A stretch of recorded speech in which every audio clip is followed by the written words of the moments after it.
कि उस समर्थ की रीझ छुपाई, उस समर्थ ने आपके ऊपर प्रसन्न होकर के आपकी प्रार्थना सुनी। रीझ माने खुश होकर के आप पर जो रहम किया, वो रीझ आपके ऊपर प्रसन्न हुए। उस समर्थ की रीझ छुपाई, वो भूल गया तो उस मालिक के उस रहम को। अब कुल कुटुंब तय राता, अब भूल गया ये तेरा बेटा या कोठी या कार ये मेरा, ऐसे वैसे सारा दिन इसी भूल भुलैया में जीवन नाश कर रहा है। और गर्भ के अंदर बचन भरे थे, कहाँ गई वो बात। अब परमात्मा याद दिलाते हैं, अब कहाँ गई वो तेरी बात जब नुका था माँ के पेट में कि हे परमात्मा एक बार मुझे बाहर निकाल दे, कभी भी गलती नहीं करूँगा, आपकी याद गणी रखूँगा और आप पर पूरा विश्वास करूँगा। निर्वाह के लिए कार्य करते समय भी आपकी याद कभी नहीं भूलूँगा। और अब हम क्या करते हैं, केवल सांसारिक इन कार्यों में सारा जीवन लगाते हैं। भगवान की याद तो कभी कोई चर्चा करता तभी आती है, ना तो स्वप्न में भी ना आती है हमारे को। तो उसके लिए क्या बताते हैं कि वो परमात्मा जब आपको माँ के गर्भ में भी सुरक्षित रखता है, आपके बाहर आने से पहले आपके आहार के लिए माँ के स्तन में दूध भेजता है, तो आगे आने वाले जीवन में जो तूने जैसा किया है उसमें क्या वो कमी करेगा। तो इस आधार से भी हमने उन बुराइयों से हट जाना चाहिए जो हम स्वयं धनी बनना चाहते हैं। चोर मिलावट करके, झूठ बोल के, चोरी करके हम इस तरह जो धनी बनना चाहते हैं, रिश्वत लेके, तो ये हमारी भूल है। ये पैसा ऐसे एकत्रित किया हुआ आपके पास नहीं रहेगा। परमात्मा आप पर रहम करेगा और उसकी भक्ति सत्य करोगे तो जो प्रारब्ध है वो तो आपका मिलेगा मिलेगा, लेकिन उस प्रारब्ध के अंदर जो कांटे हैं कर्म के वो नहीं दुख देंगे। और फिर प्रारब्ध से अधिक भी देगा, क्योंकि परमात्मा के पास वो समर्थ है, वो उनके पास एक वीटो पावर है, वो केवल कबीर साहब के पास है। जैसी आपकी श्रद्धा और लगन देखेगा, विश्वास और दृढ़ता देखेंगे, तो आपको किस्मत से अधिक भी देंगे, अच्छा भी देंगे, और आपके पाप रूपी कर्मों के कांटों को भी वो पहले ही निकाल देंगे। आप तक तो आने भी नहीं देंगे। वो जब आप पर समर्पित हो जाओगे उनके ऊपर कैसे समर्पित होंगे, और फिर वो कैसे करेगा। जो पति भरता पति से राती, आन पुरुष नहीं भावे, बस पी हर में सुरत प्रीतम में, ऐसे जान लगावे। कि जैसे पति भरता अपने पति से ही लीन रहती है, आन पुरुष अन्य पुरुष नहीं भावे, उसके मन में स्वप्न में भी नहीं आता अन्य पुरुष के प्रति कोई भी कुविचार। और यदि वो लड़की अपने माँ के चली जाती है तो भी अपने पति की शुद्ध, वो मुख से नहीं बोलती लेकिन अंदर से वो नहीं भूल पाती। ऐसे ही आप उस परम पिता पर आश्रित हो जाओगे।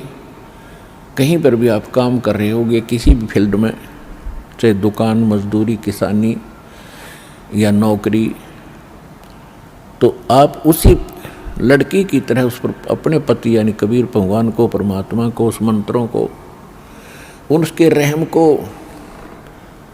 आप कभी भूल नहीं पाओगे।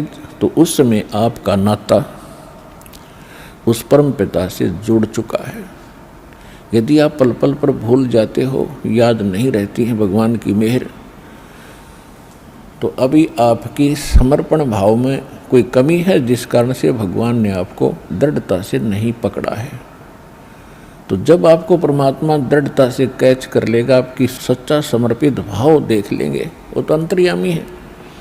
तो उस समय कहा है कि जैसे पति भरता जमीन पर और जो जो धर है पाँव, जितने कदम रखती है, समर्थ झाड़ू देत है, ना कांटा लग जाए।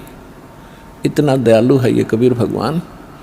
आपके जीवन रूपी सफर में आपके कदम रखने से पहले आपके वो पाप रूपी कांटों को बुहार देगा, झाड़ू दे देगा आपके रास्ते में,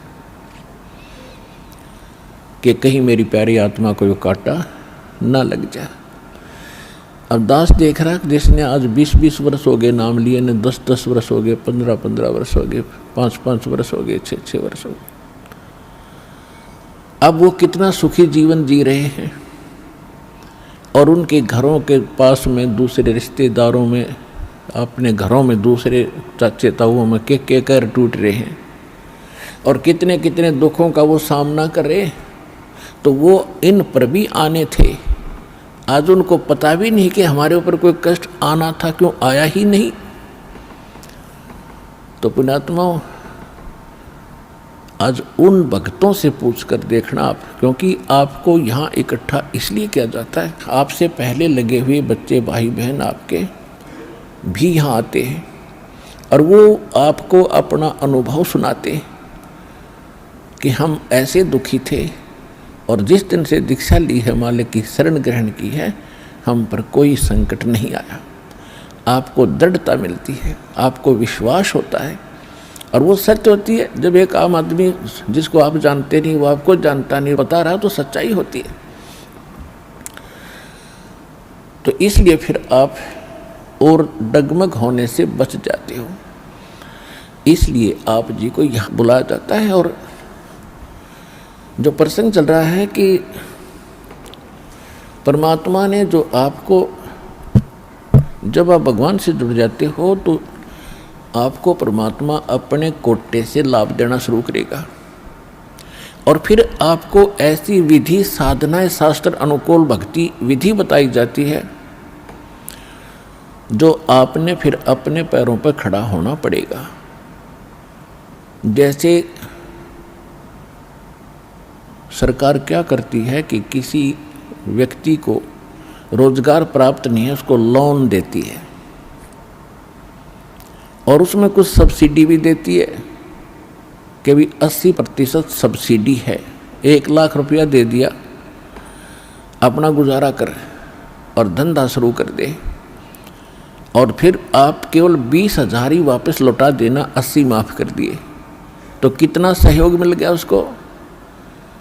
लेकिन उसने अपना तन मन धन से फिर भविष्य में अपने पैरों पर खड़ा होना पड़ेगा, बार बार सब्सिडी मिलेगी नहीं। इसी प्रकार यहाँ आने वाले को परमात्मा अपने कोटे से राहत देनी शुरू करता है, और फिर विधि बताता है कि ये कमाई कर और अपने पैरों पर खड़ा हो जाए, भाग्य भक्ति तू कर, ऐसे दान धर्म कर, फिर तेरे को तेरा गुजारा यानी तेरी भक्ति कमाई बढ़िया हो जाएगी, तेरा अच्छा काम चलेगा, तभी सफलता होगी। क्योंकि आपके भाग्य में सुख नहीं था, संकट थे, इसलिए तो आप पर कहर टूटे, दुख हुए। अब यहाँ आओगे आपको सुख मिलेगा, गारंटेड मिलेगा, आपकी आयु भी बढ़ाई जाएगी। परमात्मा कबीर साहब सक्षम है। लेकिन आप हृदय से चाहोगे, ऊपरले मन से आओगे तो उतना ही लाभ मिलेगा। आप हृदय से चाहोगे और समर्पित हो जाओगे परमात्मा से अतिरिक्त, इस कबीर साहब से अतिरिक्त कोई और इष्ट में आप सोपन में भी ध्यान नहीं लगाओगे, तब ये परमात्मा आपका हाथ पकड़ेगा। और समर्थ जब हाथ पकड़ लेता वो छोड़ता नहीं। तो इसलिए आप जी यहाँ आने से पहले इस ज्ञान को समझें और हमारे मूल उद्देश्य को समझें कि हम क्या बताना चाहते हैं। हम केवल यहाँ संकट निवारण और रोग निवारण के लिए नहीं बैठा दास, ये तो एक्स्ट्रा देते हैं आपको, ये तो आपको रूंगे में देते हैं, रूंगे में, ये सौदे में नहीं हमारे में। हमारे सौदे में तो केवल जन्म और मरण के इस कहर को समाप्त करने का ये हमारा उद्देश्य है।